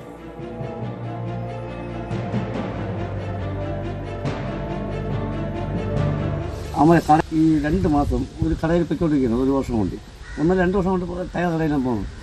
ഇവൻ ഈ ടയർ കടയിൽ അമ്മമാരായിട്ട് ചെറിയ വിഷയമായി. അത് വന്ന് 1-ാം തീയതിയിലാണ് ചെല്ലാൻ പറഞ്ഞു. ഈ മാസം 1-ാം തീയതിയിലാണ്. അപ്പോൾ ഞാൻ മക്കളെ പോകണ്ട, നമുക്ക് ഞാൻ എന്തെങ്കിലും സെറ്റാക്കി തരാം എന്ന് പറഞ്ഞാൽ 1-ാം തീയതിയിലന്ന് ഞായറാഴ്ചയാണ്, അന്ന് പോകാൻ പറ്റിയില്ല. തിങ്കളാഴ്ച പോകണം. 4-ാം തീയതിയിലാണ് ഈ സംഭവം. ഇവൻ അവൻ കടയിൽ നിന്നിട്ട് ഒന്ന് പോയിട്ട് ഇവൻ ഈ യമൻ പറഞ്ഞ യമൻ കണ്ട് യമൻ്റെ മൈൻഡ് ഇല്ല. പക്ഷേ യമൻ്റെ ഒരു ഇതെന്ന് പറഞ്ഞാൽ ഓൺലൈൻ തട്ടിപ്പൊന്നും കൊണ്ടൊരു ഇതുണ്ട് സംഭവം. അപ്പോൾ അതിൽ ഞാൻ വന്ന് മക്കൾ എത്ര രൂപ കടം ഉണ്ടാവും? 1 ലക്ഷം രൂപ. ഞാൻ കഴിഞ്ഞ മാസം 1 ലക്ഷം രൂപ മുത്തൂറ്റിൽ നിന്ന് പണയം എടുത്ത് ആ പൈസ കൊടുത്തു. ഇവ ഈ പൈസ ആ കഴിച്ചെന്ന എന്താണ് എൻ്റെ മൂവിൽ ഇതുണ്ടാണ്, ആ മൂവിൽ ഉണ്ട്, ചേട്ടൻ്റെ ഉണ്ട്. എത്ര ആൾക്ക് അയച്ചെന്നോ അത് ഒരുപാട് ആൾക്കാർ പൈസ മാറ്റി എൻ്റെ പേരും വന്ന് മാറ്റി ഇവ ഈ പൈസ കംപ്ലീറ്റും തട്ടിപ്പിടിപ്പോയി. പിന്നെ ഈ കടയിലെ പയ്യന്മാർ, അതിൽ മൂത്ത പയ്യൻ അവൻ ഇവനെ ഒരു ദിവസം തള്ളുകളി ഇപ്പം 2 മാസം ഞാൻ പറയാം നീ കുഴപ്പമില്ല നീ പോണ്ടെന്ന് പറഞ്ഞ അവൻ വീണ്ടും ആ കടയിൽ എത്തി. അത് സഹിക്കാൻ പറ്റില്ല. ആ കോട്ട് എന്തായാലും പിയ്യൻ്റെ 3ൻ്റെ അന്ന് വീണ്ടും സംഭവിച്ചു. തിരുവനന്തപുരത്ത് നിന്ന് സാരംഗ് സുധാകരൻ ചേരുന്ന വിവരങ്ങളുമായി. സാരംഗ്, ഈ ലോൺ ആപ്പ് ഭീഷണിയെ തുടർന്ന് ഒരു കുടുംബം തന്നെ ഒന്നടങ്കം ജീവനൊടുക്കിയിട്ടുള്ള നാടാണിത്. പലപ്പോഴും പല മുന്നറിയിപ്പുകളും നമ്മൾ മാധ്യമങ്ങൾ കൊടുക്കാറുണ്ട്, സർക്കാർ ആഭ്യന്തര വകുപ്പൊക്കെ കൊടുക്കാറുണ്ട്. പക്ഷേ വീണ്ടും ഇതുപോലുള്ള ചതികളിൽ ആളുകൾ ചെന്ന് വീഴുന്നു. പിന്നീട് ഭീഷണി, നഗ്ന ദൃശ്യങ്ങൾ പകർത്തുന്നു, അത് പ്രചരിപ്പിക്കുന്നു. ആനന്ദിൻ്റെ ആത്മഹത്യക്ക് കാരണവും ലോൺ ആപ്പിൻ്റെ ഭീഷണി എന്ന് തന്നെയാണോ കുടുംബം ഉന്നയിക്കുന്ന ആരോപണം? മറ്റു ബ്ലേഡ് മാഫിയയുടെ ഭീഷണിയെക്കുറിച്ചും സ്ഥാപന ഉടമയെക്കുറിച്ചൊക്കെ പരാമർശിക്കുന്നുണ്ടല്ലോ. ഈ ഒരു സംഭവം നടക്കുന്നത് കഴിഞ്ഞ, അതായത് 4-ാം തീയതിയാണ് ഈ ഒരു ആത്മഹത്യാ ശ്രമം ജോലി ചെയ്യുന്ന സ്ഥാപനത്തിലെത്തിക്കൊണ്ട് ആനന്ദ് ചെയ്യുന്നത്. തുടർന്ന് തിരുവനന്തപുരം മെഡിക്കൽ കോളേജിൽ ചികിത്സയിലായിരുന്നു ഇദ്ദേഹം. കഴിഞ്ഞ ദിവസമാണ് മരണത്തിന് കീഴടങ്ങിയത്. മാത്രമല്ല ഈ ഒരു സംഭവവുമായി ബന്ധപ്പെട്ട് ബൈക്ക് വാങ്ങിയതുമായി ബന്ധപ്പെട്ട് CC അടക്കാൻ വേണ്ടി പലിശയ്ക്ക് പണം വാങ്ങിയിരുന്നു. അത് ലോൺ ആപ്പ് വഴിയാണ് വാങ്ങിയിരുന്നത്. അത് അടയ്ക്കാൻ കഴിയാതെ വന്നതോടുകൂടി സ്ഥാപനത്തിൽ നിന്നും പലിശയ്ക്ക് പണം വാങ്ങുകയും പക്ഷേ ആ സ്ഥാപനത്തിലെ ഉടമ ഈ ജോലി ചെയ്യുന്ന ജോലിക്ക് കൃത്യമായി ശമ്പളം നൽകാതിരിക്കുകയും ചെയ്തു. അതിന്റെ ബുദ്ധിമുട്ടിൽ ഈ ആനന്ദിന് വീണ്ടും പല സ്ഥലങ്ങളിൽ നിന്നും കാശ് പണയത്തിന് എടുക്കേണ്ടി വരുന്ന ഒരു സാഹചര്യം വന്നിരുന്നു. അങ്ങനെയാണ് കടുത്ത സാമ്പത്തിക പ്രതിസന്ധിയിലേക്ക് കാര്യങ്ങൾ കടന്നത്. തുടർന്ന് ഈ ഒരു എല്ലാ വിഷയങ്ങളും കുടുംബം അറിഞ്ഞിരുന്നില്ല എന്നാണ് പറയുന്നത്.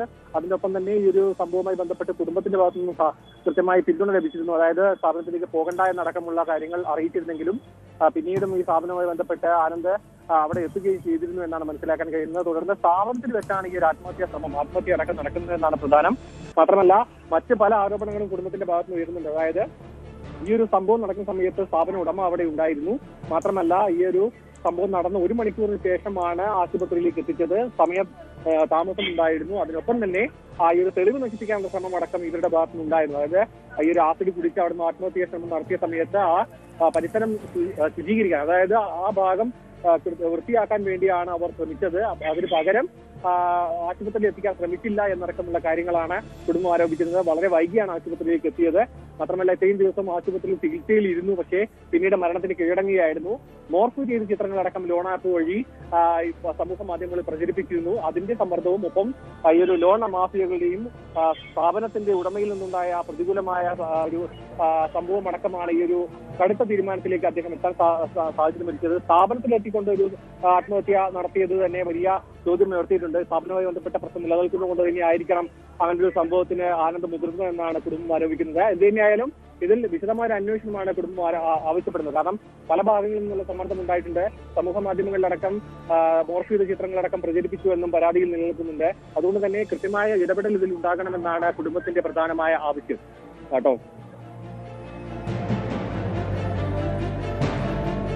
യെസ്, അങ്ങനെ വലിയ രീതിയിലുള്ള സാമ്പത്തിക പ്രതിസന്ധി എങ്ങനെയാണ് ഈ ചെറുപ്പക്കാരുണ്ടായത് എന്നതുകൂടി പരിശോധിക്കണം. കാരണം ഈ ലോൺ ആപ്പിൽ നിന്നുള്ള കടമെടുക്കുന്നു, ബ്ലേഡ് മാഫിയിൽ നിന്ന് കടമെടുക്കുന്നു, അങ്ങനെ വലിയ സാമ്പത്തിക ബാധ്യതയും പ്രശ്നങ്ങളും ഉണ്ടായതാണ് ഒരു പക്ഷേ ഈ രീതിയിലുള്ള അവസ്ഥയിലേക്ക് ഈ ചെറുപ്പക്കാരനെ എത്തിച്ചതെന്ന് തന്നെ മനസ്സിലാക്കണം അല്ലേ സാരംഗ്? മാത്രമല്ല ഇതോടൊപ്പം ഈ കുടുംബത്തിൻ്റെ പരാതിയിൽ പോലീസിൻ്റെ ഭാഗത്തുനിന്ന് നടപടി ഉണ്ടായിട്ടുണ്ടോ?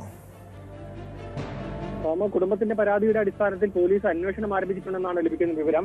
മാത്രമല്ല ഈ ഒരു ഡിജിറ്റൽ തെളിവുകൾ അടക്കം ശേഖരിക്കേണ്ടതുണ്ട്. കാരണം ഈ ലോൺ ആപ്പ് വഴി കൃത്യമായ രേഖകളോ കാര്യങ്ങളോ ഒന്നും തന്നെ ഇല്ലാതെ ആണ് അധികവും പലിശയ്ക്ക് പണം നൽകാതെ, പക്ഷേ ഭീമമായ തുകയായിരിക്കും തിരിച്ചടക്കേണ്ടി വരിക. മാത്രമല്ല പെട്ടെന്ന് അവർ അതിന്റെ നിബന്ധനകളടക്കം മാറ്റുന്ന ഒരു സാഹചര്യവും അത് വലിയ സമ്മർദ്ദത്തിന് കാരണമാവുകയും ചെയ്തിരുന്നു.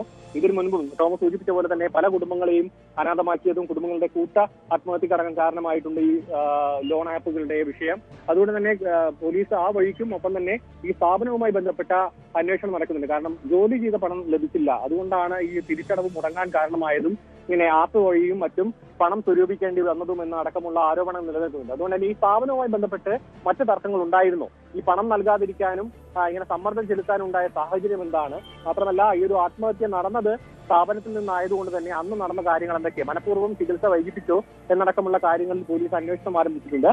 നിലവിൽ പ്രാഥമികമായ അന്വേഷണമാണ് നടക്കുന്നത്. അതിനൊപ്പം തന്നെ ഈ ഒരു ആപ്പുമായി ബന്ധപ്പെട്ട സൈബർ പോലീസിന്റെ അടക്കം വിശദമായ അന്വേഷണം നടക്കുന്നുണ്ടെന്നാണ് ലഭിക്കുന്ന വിവരം. എന്തായാലും പരാതിയും നിയമ നടപടിയുമായി മുന്നോട്ട് പോകാൻ തന്നെയാണ് കുടുംബത്തിന്റെ തീരുമാനം. ഒരു ബൈക്ക് വാങ്ങിയതിന്റെ പേരിലാണ് ഇത്രയും വലിയൊരു കടുങ്കയിലേക്ക് കാര്യങ്ങൾ എത്തിയതെന്ന് തന്നെ വളരെ ദുഃഖകരമായ ഒരു കാര്യമാണ്. അതുകൊണ്ട് തന്നെ പോലീസിന്റെ കൃത്യമായ ഇടപെടൽ ഇതിൽ നിലവിലുണ്ടായിട്ടുണ്ടല്ലോ.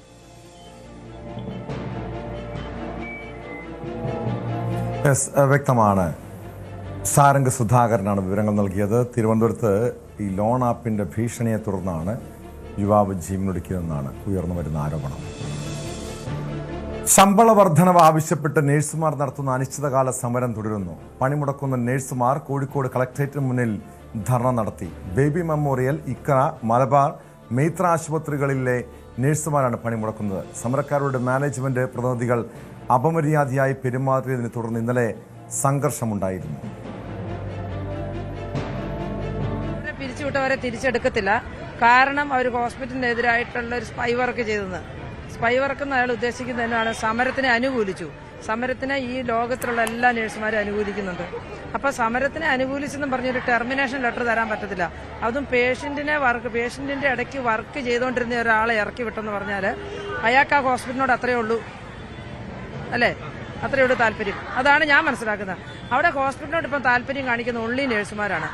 ഇപ്പം എനിക്കൊരു പെട്ടെന്നൊരു ന്യൂസ് കിട്ടിയിട്ടുണ്ട്. ഹോസ്പിറ്റലിനുള്ളിൽ വർക്ക് ചെയ്യുന്ന നേഴ്സസിനെ അവിടുത്തെ ഡോക്ടേഴ്സ് ഭയങ്കരമായിട്ട് പീഡിപ്പിക്കുന്നെന്ന്. അതായത് ഇപ്പം എനിക്ക് വോയിസ് മെസ്സേജ് ഉള്ളതാണ്, തെളിവുണ്ട് അതിന്. അതായത് ഒരു നേഴ്സ് വർക്ക് ചെയ്യുമ്പോൾ കുറേ പേഷ്യൻസ് ഒക്കെ വന്നു കഴിഞ്ഞ് കഴിയുമ്പോൾ നിങ്ങൾ കാരണമല്ലേ, നേഴ്സുമാർ സമരത്തിന് പോയതുകൊണ്ടല്ലേ, അതുകൊണ്ട് നിങ്ങൾ തന്നെ അങ്ങോട്ട് ചെയ്യുക, അങ്ങനെ ഉള്ളിൽ ഇപ്പോൾ പ്രശ്നം നടക്കുന്നുണ്ട്. അപ്പം ഈ മാനേജ്മെന്റ് ഭയങ്കര വഷളാക്കുന്നത്. ഇത് അവിടെയുള്ള മാനേജ്മെന്റാണ് ഇത് വഷളാക്കുന്നത്, അധികാരികളാണ് ഇത് വഷളാക്കുന്നത്. നേഴ്സസിനാണ് പേഷ്യൻസിനോട് ഇപ്പോൾ താല്പര്യം, അവരാണ് വർക്ക് ചെയ്യുന്നത്. കഴിഞ്ഞ 16 വർഷമായിട്ട് ഞാൻ അവിടെ വർക്ക് ചെയ്യുന്നുണ്ട്. ഇതുവരെ ഒരു സമരത്തിനോ ഞാൻ ഇറങ്ങിയിട്ടില്ല. പിന്നെ UN സപ്പോർട്ട് ചെയ്യണോ ചെയ്യണ്ടേന്നുള്ളത് എൻ്റെ പേഴ്സണൽ ഇതാണ്. അത് മാനേജ്മെന്റുമായിട്ട് യാതൊരു ബന്ധവുമില്ല. എനിക്കിനി ആ ഹോസ്പിറ്റലിലോട്ട് തിരിച്ചു കയറി അവിടെ ജോലി ചെയ്യണമെന്ന് യാതൊരു ആഗ്രഹവുമില്ല. പക്ഷെ അവർ തന്ന ലെറ്റർ മാറ്റി അടിച്ചു തരണം, നിങ്ങളുടെ കോൺട്രാക്ട് ഇനി ഇല്ലാന്ന്. അല്ലാതെ ടെർമിനേറ്റ് ചെയ്യുകയല്ല വേണ്ടത്. എന്തോ വലിയ തെറ്റ് ചെയ്ത പോലെ ടെർമിനേറ്റ് ചെയ്യുകയല്ല വേണ്ടത്. മാന്യമായിട്ട് പറഞ്ഞാൽ ഞങ്ങൾ സ്വയം റിസൈൻ ചെയ്ത് പൊക്കോളൂ. മെന്റലി ഹാരാസ്മെന്റ് അങ്ങനെയൊന്നും ചെയ്തിട്ടില്ല. ഞങ്ങൾ ഇന്ന് രാവിലെ ചോദിച്ചിരുന്നു ഭക്ഷണം എന്താ തരാത്തെന്നുള്ളത്. അപ്പൊ അവർക്ക് ആ ഇൻഫോർമേഷൻ കിട്ടിയിട്ടില്ല. ഭക്ഷണം ഉണ്ടാക്കാൻ പറഞ്ഞിട്ടില്ല മാനേജ്മെന്റ് എന്നാ പറഞ്ഞിട്ടുള്ളത്. മറ്റ് പ്രഷറുണ്ടോ? ഈ സമരം അവസാനിപ്പിക്കണമെന്നൊരു പ്രഷർ മറ്റ് ആശുപത്രിയിൽ ഇപ്പോൾ ഉള്ള ജീവനക്കാരുടെ മുകളിലുണ്ടോ? ബാക്കി ആശുപത്രി ജീവനക്കാരിൽ നിന്നൊന്നും ഞങ്ങൾക്ക് പ്രഷറില്ല. അതായത് ഞങ്ങൾ ഈ സമരം അവസാനിപ്പിക്കും, ഞങ്ങൾക്ക് ഇതിങ്ങനെ മുമ്പോട്ട് കൊണ്ടുപോകണമെന്ന് ഒരാഗ്രഹമില്ല. പക്ഷെ ഞങ്ങൾ ഈ സമരം അവസാനിപ്പിക്കണമെന്നുണ്ടെങ്കിൽ ഞങ്ങൾക്ക് ഞങ്ങളുടെ മിനിമം വേതനമായിട്ടുള്ള 40,000 രൂപ അടിസ്ഥാന ശമ്പളം അത് കിട്ടുമെന്ന് ഞങ്ങൾക്ക് ഒരു ഉറപ്പ് കിട്ടുകയാണെങ്കിൽ, അല്ലെങ്കിൽ ഗവൺമെന്റ് അല്ലെങ്കിൽ നമ്മുടെ മാനേജ്മെന്റോ പറയുകയാണെന്നുണ്ടെങ്കിൽ ഉറപ്പായിട്ടും നമ്മൾ സമരം അവസാനിപ്പിക്കും. അതേസമയം സമരം അന്യായമാണെന്നാണ് പ്രൈവറ്റ് ഹോസ്പിറ്റൽ മാനേജ്മെന്റ് അസോസിയേഷൻ പറയുന്നത്.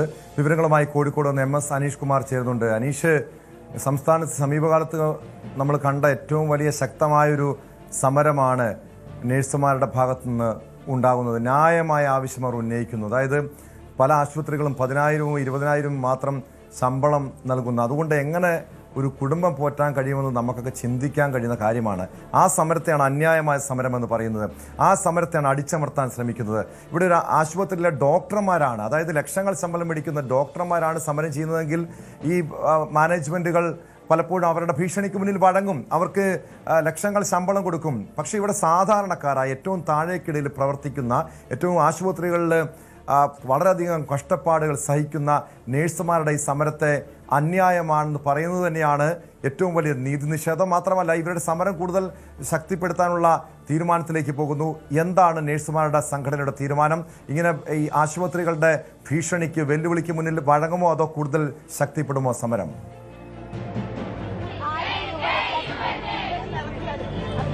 ടോം, നമുക്കറിയാം നഴ്സിംഗ് പഠിക്കുന്നത് സാധാരണ കുടുംബത്തിലെ കുട്ടികളാണ്. അങ്ങേയറ്റം ജീവിത വരുമാനമില്ലാതെ ബുദ്ധിമുട്ടുന്ന കൂലിപ്പണിക്കാരുടെയും അല്ലെങ്കിൽ സാധാരണ രീതിയിൽ പോകുന്നവരുടെയും കുടുംബങ്ങളിലെ കുട്ടികളാണ് അവർ പഠിക്കുന്നത്. ഒട്ടും 10 ലക്ഷം രൂപ വായ്പയും മറ്റും എടുത്താണ് അവരുടെ വിദ്യാഭ്യാസം നടത്തുന്നത്. അതിനുശേഷം ഒരു ജോലിയിൽ പ്രവേശിപ്പിക്കുമ്പോൾ കേവലം 10,000 രൂപ മാത്രമാണ് അവർക്ക് ആശുപത്രി മാനേജ്മെന്റുകളിൽ നിന്നും ശമ്പളമായി ലഭിക്കുന്നത്. പരിചയസമ്പന്നയായ ഒരു നഴ്സായി മാറിക്കഴിഞ്ഞാലും 15,000-20,000 രൂപകൾ മാത്രം ഒരു മാസം കിട്ടുന്ന അവസ്ഥയിലേക്ക് കാര്യങ്ങൾ നീങ്ങുന്നു. നമ്മൾ കണ്ടതാണ് 5-8 വർഷം മുമ്പ് ശക്തമായ നഴ്സിംഗ് സമരം നടന്നത്. ഒരു പെൺകുട്ടി ഒരു ആശുപത്രിയിൽ ആത്മഹത്യ ചെയ്ത നിലയിൽ കണ്ടെത്തിയതിനെ തുടർന്ന് സംസ്ഥാനത്തൊട്ടാകെ വലിയ ഒരു സമരം പൊട്ടിപ്പുറപ്പെടുകയും പിന്നീട് നഴ്സുമാരുടെ ജീവിത നിലവാരം അല്പം മെച്ചപ്പെടുന്ന അവസ്ഥയിലേക്കും കാര്യങ്ങൾ നീങ്ങി. പിന്നെയും കാര്യങ്ങൾ പഴയപടി തന്നെ മാറുകയും മാനേജ്മെന്റ് രോഗികളെ ചികിത്സ നടത്തി കോടികൾ സമ്പാദിക്കുമ്പോഴും അതിന്റെ ഒരു വിഹിതം പോലും നഴ്സുമാർക്ക് നൽകാൻ വിസമ്മതിക്കുന്ന ഒരു സാഹചര്യം നിലനിൽക്കുകയും ചെയ്യുന്നു. എന്തായാലും നമുക്കൊപ്പം ഇപ്പോൾ UNAയുടെ ഭാരവാഹികൾ തന്നെയുണ്ട്, സംസ്ഥാന വൈസ് പ്രസിഡന്റ് തന്നെയുണ്ട്. ആശുപത്രി മാനേജ്മെന്റുകളുടെ അസോസിയേഷൻ പറയുന്നത് ആശുപത്രിയിൽ ആരെങ്കിലും ഇപ്പോൾ ജീവൻ നഷ്ടമായാൽ അതിന്റെ പൂർണ്ണമായ ഉത്തരവാദിത്വം നിങ്ങൾക്കാണ് എന്നാണ്. ഒപ്പം നിങ്ങളൊരു സൂചനാ സമരമാണ് ഒരു ദിവസം നടത്തിയത്. അതിനുശേഷം പെട്ടെന്നൊരു അനിശ്ചിത സമരത്തിലേക്ക് നീങ്ങുകയും ചെയ്യുവാണ്. ഈ സമരം തുടർന്നാൽ മാനേജ്മെന്റുകൾ നിങ്ങൾക്കെതിരെ കൃത്യമായ നടപടിയെടുക്കുമെന്ന മുന്നറിയിപ്പ് നൽകുന്നുണ്ട്. എന്താണ് നിങ്ങളുടെ പ്രതികരണം? നമ്മുടെ പ്രതികരണം കഴിഞ്ഞ മാസം 21-ാം തീയതി നമ്മളൊരു സൂചനാ പണിമുടക്ക് പോലെ നമ്മൾ യുണൈറ്റഡ് നഴ്സിംഗ് അസോസിയേഷനുള്ള എല്ലാ ഹോസ്പിറ്റലും നമ്മൾ ലെറ്റർ കൊടുത്തിട്ടുണ്ട്. ആ ലെറ്റർ കൊടുത്തതിൽ 5-ാം തീയതി നമ്മൾ സമ്പൂർണ്ണമായിട്ട് ഇറങ്ങുമെന്നും ആ 5-ാം തീയതി ഇറങ്ങുമ്പോൾ നമ്മുടെ ആവശ്യങ്ങൾ ന്യായമായിട്ട് അവകാശങ്ങൾ നേടിയെടുക്കുകയാണെങ്കിലും ആ സമരത്തിൽ നിന്ന് നമ്മൾ പിന്മാറുമെന്നുള്ള ഒരു സൂചന നമ്മൾ കൊടുത്തിട്ടുണ്ട്. മിനിമം 1,333 രൂപയാണ് നമ്മൾ ചോദിക്കുന്നത്. അതൊരു മിനിമമാണ് നമ്മൾ ചോദിക്കുന്നത്. ആ പൈസ നമുക്ക് മാനേജ്മെന്റുകൾ തരാൻ തയ്യാറാണെങ്കിൽ ഈ സമരത്തിൽ നിന്നും നമ്മൾ പിന്മാറാനും തയ്യാറാണ്. അല്ലാത്ത പക്ഷം ഈ സമരം തുടർന്ന് തന്നെ മുന്നോട്ട് പോകുമെന്ന് തന്നെയാണ് നമ്മുടെ നഴ്സുമാരുടെ തീരുമാനം. അല്ല, പക്ഷേ മാനേജ്മെന്റ് അസോസിയേഷൻ പറയുന്നത് ഇങ്ങനെ ഏകപക്ഷീയമായി ഒരു യൂണിയനോട് ചേർന്ന് ആലോചന നടത്തി മാത്രം സർക്കാരിന് ഇങ്ങനെ ഒരു ഉത്തരവിറക്കാൻ കഴിയില്ല. അതിന് കൃത്യമായ നിയമങ്ങളുണ്ട്, നിയതമായ ചട്ടങ്ങളുണ്ട്. അതിനപ്പുറം ഒരു സമ്മർദ്ദത്തിന്റെ മുൾമുനയിൽ നിന്ന് എങ്ങനെ ഈ ഒരു ശമ്പള വർധന എന്നുള്ള തീരുമാനം സർക്കാർ എടുക്കുമെന്ന ചോദ്യമാണ് അവർ ചോദിക്കുന്നത്. അത് സർക്കാർ ഇപ്പോൾ ഒരു പ്രഹസനം പോലെ ശമ്പള പരിഷ്കരണം നടപ്പാക്കി. ആ ശമ്പള പരിഷ്കരണത്തിന് നഴ്സുമാർക്ക് 1,333 രൂപയാണ് ഞങ്ങൾ ചോദിച്ചിട്ടുള്ളൂ. 1,333 രൂപ കിട്ടാത്ത ഒരു ശമ്പള പരിഷ്കരണമാണ് ഇറക്കിയിട്ടുള്ളത്. അപ്പോൾ അത് കാരണമാണ് നഴ്സുമാർ സമരത്തിലേക്ക് ഇറങ്ങിയത്. സർക്കാരിന്റെ നിലവിലെ നടപടിയിൽ നിങ്ങൾക്ക് തൃപ്തിയില്ല? സർക്കാരിന്റെ ഈ തീരുമാനത്തോടെ നമുക്ക് തൃപ്തിയില്ല. ഇനി മാനേജ്മെന്റ് ആണ് തീരുമാനിക്കേണ്ടത് ഈ സമരം എങ്ങനെ അവസാനിപ്പിക്കണം. ഞങ്ങൾക്ക് മാന്യമായ, അതായത് 1,333 രൂപ തരാൻ മാനേജ്മെന്റും തയ്യാറാണ്. സർക്കാരും കൂടി തീരുമാനിച്ച് തയ്യാറാണെങ്കിൽ ഈ സമരം ഇവിടെ വെച്ച് അവസാനിക്കും. അല്ല, കടുത്ത തീരുമാനങ്ങളിലേക്കാണ് ഇനിയും അസോസിയേഷൻ പോകാൻ ഒരുങ്ങുന്നത്. അപ്പൊ നഴ്സുമാരുടെ അസോസിയേഷൻ അതിനുപോലെയുള്ള തീരുമാനങ്ങളിലേക്ക് തന്നെ മുന്നോട്ട് പോകും. ഒരടി പോലും പിന്നോട്ട് പോകില്ല എന്ന് തന്നെയാണ് നമ്മുടെ തീരുമാനം. ഇതിപ്പം വലിയ ചെലവാണ് അല്ലെ? ഈ ആശുപത്രി നടത്തുക വലിയ ചെലവാണ് എന്നാണ് അവർ പറയുന്നത്. ആരോഗ്യ സംവിധാനം നമുക്കറിയാം കേരളത്തിലെ മാതൃകാപരമായ രീതിയിൽ പ്രവർത്തിക്കുന്നതെന്നൊക്കെയാണ് അവകാശപ്പെടുന്നത്. ഇപ്പോൾ തന്നെ ആശുപത്രികളുടെ പ്രവർത്തനം ഏതാണ്ട് താളം തെറ്റി നിൽക്കുന്നു. പക്ഷേ ഇതിന്റെ ഉത്തരവാദിത്തം എല്ലാം നഴ്സുമാരിലേക്കാണ് ഇപ്പോൾ മാനേജ്മെന്റ് ചുമത്തുന്നത്. തീർച്ചയായിട്ടും അങ്ങനെ തന്നെയല്ലേ അവർ ചെയ്യുള്ളൂ. ഇപ്പം ഇത്രയും നാളും മുന്നോട്ട് പൊയ്ക്കൊണ്ടിരുന്നത് നഴ്സുമാർ ഇന്റഗ്രൽ പാർട്ടാന്നുള്ളത് അവർക്കറിയാം. എങ്കിൽ പോലും നഴ്സുമാരുടെ അവകാശങ്ങൾ സംരക്ഷിക്കപ്പെടാൻ അവർ ഇതുവരെ ഒരു ചർച്ചയ്ക്ക് പോലും അവർ തയ്യാറായിട്ടില്ല. അപ്പോൾ എന്തുകൊണ്ടാണ് അവർ ചർച്ചയ്ക്ക് തയ്യാറാകുന്നുള്ളത് എല്ലാവരും ചിന്തിക്കേണ്ട ഒരു കാര്യമാണ്. അപ്പോൾ നഴ്സുമാരെ ആവശ്യമാണെന്നുള്ള ഒരു സൈഡിൽ കൂടെ പറയുമ്പോൾ പോലും നഴ്സുമാരുടെ അവകാശങ്ങൾ അവർ തച്ചടക്കുകയാണ്. അപ്പോൾ ഇതിനവർ ചർച്ചയ്ക്ക് തയ്യാറാവണം. നഴ്സുമാരുടെ മിനിമം ആവശ്യങ്ങൾ അവർ സാമാന്യമായിട്ട് അവർ അംഗീകരിക്കണം. ഇപ്പം മാനേജ്മെന്റ് അങ്ങനെ ഒരു അനുകൂല തീരുമാനം അല്ല ഇതുവരെ അവർ കൈക്കൊണ്ടിരിക്കുന്നത്. അവർ അനുകൂലമായ തീരുമാനങ്ങൾ എന്തുകൊണ്ട് കൈക്കൊള്ളുന്നില്ല എന്നുള്ളതാണ് എല്ലാവരും ആലോചിക്കേണ്ടത്. ബിക്കോസ് നമ്മുടെ മിനിമം ആവശ്യങ്ങളാണ് നമ്മൾ ആവശ്യപ്പെടുന്നത്. അല്ലാണ്ട് നമ്മൾ വേറെ കൂടുതലായിട്ടൊന്നും ആവശ്യപ്പെടുന്നില്ല. നമ്മൾ മിനിമം 1333 രൂപ ഡെയിലി വേജസ് ആണ് ആവശ്യപ്പെടുന്നത്. ഇപ്പം നിലവിൽ അവർ ഡെയിലി വേജസിന് വേണ്ടി 1500 രൂപയും ഫുഡും താമസവും കൊടുത്തിട്ട് ഡെയിലി വേജസിന് വേണ്ടി അവർ ആൾക്കാരെ ഇറക്കിയിരിക്കുകയാണ്. അപ്പം 1500 രൂപ ഒരു ഡെയിലി വേജസിന് ഒരാളെ കൊടുക്കാമെങ്കിൽ എന്തുകൊണ്ട് അവിടെ സ്ഥിരമായി ഇത്രയും കാലങ്ങളോളം വർക്ക് ചെയ്തുകൊണ്ടിരുന്ന സ്റ്റാഫിന് എന്തുകൊണ്ട് അവർ 1333 രൂപ കൊടുക്കാൻ പോലും അവർ തയ്യാറാവുന്നില്ല? ഇതാണ് ചോദ്യം ചെയ്യപ്പെടേണ്ട കാര്യം. എന്തായാലും നമുക്ക് നഴ്സുമാരിലേക്ക് തന്നെ പോകാം. എവിടെയാണ് ജോലി ചെയ്യുന്നത്? മൈത്ര ഹോസ്പിറ്റൽ കാലിക്കറ്റ്. എത്ര വർഷമായി ജോലിക്ക്? 2 വർഷം. 2 വർഷം. ഇപ്പൊ എത്ര രൂപ ശമ്പളം കിട്ടുന്നുണ്ട്? 28. നിങ്ങൾ എത്ര വലിയ പണം മുടക്കിയാണോ പഠിച്ചത്? എങ്ങനെ സാമ്പത്തികമായുള്ള വീടുകളിൽ നിന്നാണോ അതോ സാധാരണ കുടുംബത്തിൽ നിന്നാണ് വരുന്നത്. അച്ഛന് കൂലിപ്പണിയാണ്. നമ്മൾ ഒത്തിരി ലക്ഷങ്ങൾ മുടക്കിയാണ് നമ്മൾ പഠിച്ചിട്ടുള്ളത്. നമുക്ക് അതുപോലും ലോണോ എഡ്യൂക്കേഷൻ ലോണോ പോലും അടച്ചു തീർക്കാൻ പറ്റാത്തൊരവസ്ഥയിലാണ് നമ്മൾ പോയിക്കൊണ്ടിരിക്കുന്നത്.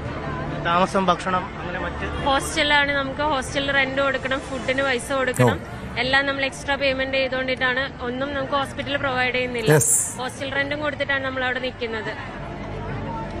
എവിടെയാണ് ജോലി? ഞാൻ മൈത്ര തന്നെ. എത്ര വരുമാനമുണ്ട്? 28,000 ആണ്. ഇതുകൊണ്ട് കാര്യങ്ങൾ നടക്കുമോ? ഇതുകൊണ്ട് നമുക്ക് ഒരു മന്ത്ലി ജീവിച്ചു പോകാന്നേ ഉള്ളൂ. അല്ലാതെ നമുക്ക് സേവിങ്സ് ആയിട്ട് ഒന്നുമില്ല.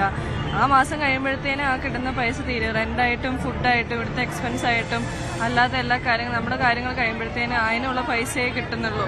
നമുക്ക് സേവ് ചെയ്യാനോ ഫ്യൂച്ചറിലോട്ട് എന്തെങ്കിലും ആവശ്യത്തിനോ നമുക്കിപ്പോൾ സ്പെഷ്യലി ബാച്ചിലേഴ്സ് ആയതുകൊണ്ട് അത്രയും കഷ്ടപ്പാടുണ്ടെന്ന് എനിക്കറിയത്തില്ല. ഒരു ഫാമിലി ആയി കഴിഞ്ഞിട്ടുണ്ടെങ്കിൽ അവർക്ക് എങ്ങനെ പിള്ളേരുടെ എക്സ്പെൻസ് അല്ലെങ്കിൽ ഒരു ഹോസ്പിറ്റലിലെ എക്സ്പെൻസ് അല്ലാതെ എന്തെല്ലാം എക്സ്പെൻസ് ഉണ്ട് അതൊന്നും ഈ തുച്ഛമായ സാലറി വെച്ചൊന്നും നടക്കാൻ പറ്റില്ല. അത് ഇതാണ് ടോം ലക്ഷങ്ങൾ മുടക്കി പഠിച്ച ഒരു യുവതലമുറയാണ്. അവരാണ് ഈ തെരുവിൽ ഈ സമരവുമായി ഇപ്പോഴും തുടരേണ്ട അവസ്ഥ സൃഷ്ടിക്കപ്പെട്ടിരിക്കുന്നത്. അങ്ങേയറ്റം ഗതികേട് കൊണ്ടാണ് ഈ നഴ്സുമാർക്ക് സമരരംഗത്തേക്ക് ഇറങ്ങേണ്ടി വന്നത്. ഇവരുടെ സമരം ന്യായമാണ്. ഈ ആവശ്യം അംഗീകരിക്കാൻ സർക്കാർ തയ്യാറാകണം, മാനേജ്മെൻറ്റുകൾ തയ്യാറാകണം. ഇവർക്ക് മാന്യമായ ശമ്പളം ഉറപ്പാക്കാൻ ഭരണകൂടത്തിനും ഉത്തരവാദിത്തമുണ്ട്. വയനാട് ഉരുൾപൊട്ടൽ ദുരന്തം നടന്നു 1.5 വർഷം പിന്നിടുമ്പോഴും പുനരധിവാസ പട്ടികയിൽ നിന്നും പുറത്താക്കപ്പെട്ട ദുരിതബാധിതർ പ്രത്യക്ഷ സമരത്തിലേക്ക്. ഉറ്റവരെ നഷ്ടപ്പെട്ടവർ പോലും പട്ടികയ്ക്ക് പുറത്തായതോടെ വയനാട് കളക്ടറേറ്റിന് മുൻപിൽ കടുത്ത പ്രതിഷേധമാണ് അരങ്ങേറിയത്. കടം എഴുതുന്ന ഉൾപ്പെടെയുള്ളവർ ആനുകൂല്യങ്ങളിൽ നിന്നും തഴയപ്പെട്ട ഇവർ ടൗൺഷിപ്പിന് മുന്നിൽ കുടിൽ കെട്ടി സമരം ചെയ്യാനാണ് തീരുമാനിക്കുന്നത്. എൻ്റെ ആങ്ങളെ അതിൽ നഷ്ടപ്പെട്ടു പോയി. 2 വീടും നഷ്ടപ്പെട്ടു പോയി. ഞങ്ങൾക്കൊരു വീട് ഈ ലിസ്റ്റിലൊന്നും വന്നിട്ടില്ല.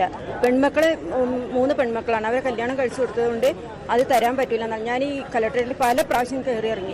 ഷേഡമിന്റെ ഭാഗത്തുനിന്ന് തരാൻ പറ്റൂല എന്ന് തന്നെ പറഞ്ഞു. ഞങ്ങൾ എങ്ങോട്ട് പോവുക? എനിക്കും എൻ്റെ കുടുംബത്തിൽ നിന്ന് 11 പേര് നഷ്ടപ്പെട്ടതാണ്. മകനടക്കം നഷ്ടപ്പെട്ടതാണ്. ഒരുപാട് പ്രാവശ്യം ഇവിടെ കളക്ടറേറ്റിൽ ഞങ്ങൾ കയറി ഇറങ്ങി പരാതി കൊടുത്തിട്ടും അപ്പോൾ അവരൊക്കെ പറയുന്നത് നിങ്ങൾക്ക് മകൻ നഷ്ടപ്പെട്ടാൽ പൈസ കിട്ടിയില്ലേ, അതോടെ കഴിഞ്ഞു, വീടില്ല. റേഷൻ കാർഡ് മാനദണ്ഡമാണെങ്കിൽ ഈ റേഷൻ കാർഡ് മാനദണ്ഡത്തിൽ കൊടുത്ത അതേ മാനദണ്ഡം നമുക്കും കിട്ടണ്ടേ? ഇതേ സ്ഥലത്ത് ഇവരൊക്കെ സ്ഥലമുള്ള ആളുകളാണ്. 4 സെന്റ് 3 സെന്റ് 5 സെന്റ് ഭൂമി ആളുകളാണ്. അവർക്ക് കൊടുത്തിട്ട് നമ്മളെ പുറന്തള്ളിക്കുക. നമ്മളവിടെ പെറ്റു വളർന്ന വീടുകൾ തരാമെന്നും അതുപോലെ തന്നെ അവിടെയുള്ള ദുരിതബാധിതരെ നല്ലപോലെ പരിഗണിക്കാമെന്ന് പറഞ്ഞിട്ടാണ് ഈ ഒരു ദുരിതാശ്വാസ പ്രവർത്തനം തുടങ്ങിയിട്ടുള്ളത്. ഗവൺമെന്റ് നല്ല രീതിയിൽ തന്നെ എല്ലാ കാര്യവും ചെയ്തു വരുന്നുണ്ട്. വിവരങ്ങളുമായി ജയരാജ് ബത്തേരി ചേരുന്നു വയനാട്ടിൽ നിന്ന്. ജയരാജ്, വീട് നഷ്ടപ്പെട്ടവർ, ഉറ്റവരെ നഷ്ടപ്പെട്ടവരൊക്കെ ഇപ്പോഴും പെരുവഴിയിലാണ്. അവിടെയാണ് കഴിഞ്ഞ ദിവസം സർക്കാർ കൊട്ടിഘോഷിച്ച് കുറച്ച് ആളുകൾക്ക് വീട് നൽകി. പക്ഷെ അവിടെയും തെരുവിൽ കിടക്കുന്ന അല്ലെങ്കിൽ തെരുവിലിറങ്ങേണ്ടി വന്ന ചില ആളുകളുടെ കണ്ണീര് കാണാതിരിക്കാൻ കഴിയില്ല. അവർ പ്രത്യക്ഷ സമരത്തിലേക്ക് നീങ്ങുന്നു. എന്താണ് അവരുടെ ആവശ്യം?